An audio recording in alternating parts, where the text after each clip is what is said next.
you're saying that it's possible that like lack of curiosity given due to a cultural and society's pressures and norms around that fundamentalism could lead to brain damage because of the lack of there being that 100%. awareness. A lack of curiosity could lead to brain damage. That would be my personal hypothesis. I don't think there's any science to back that up. But You're going to do it? We do have science. Do what? You can do the study? Hopefully, that'd be awesome. I'd love to be part of that study.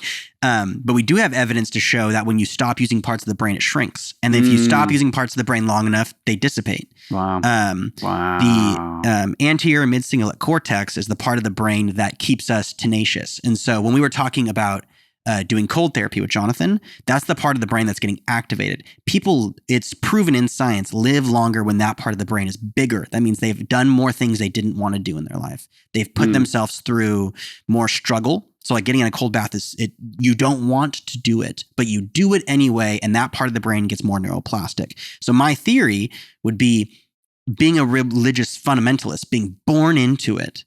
We were born into it.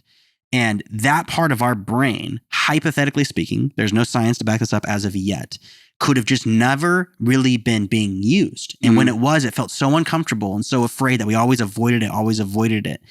That there could be, I don't even want to use the word brain damage because that's just so like characterized as a negative thing. It could just be less functioning brain activity. Like atrophied. Like a small muscle. Prefrontal cortex. Like if you don't stand for a year, you can't walk until you get your muscles back up, which will take like crazy shit. Exactly.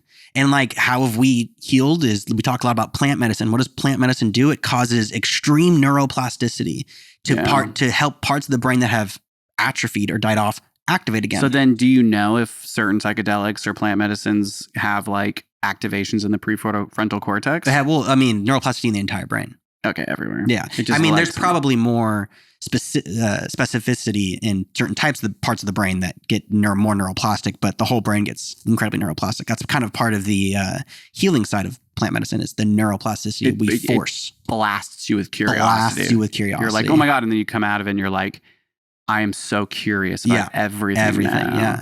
And so it's got to be the prefrontal cortex for sure.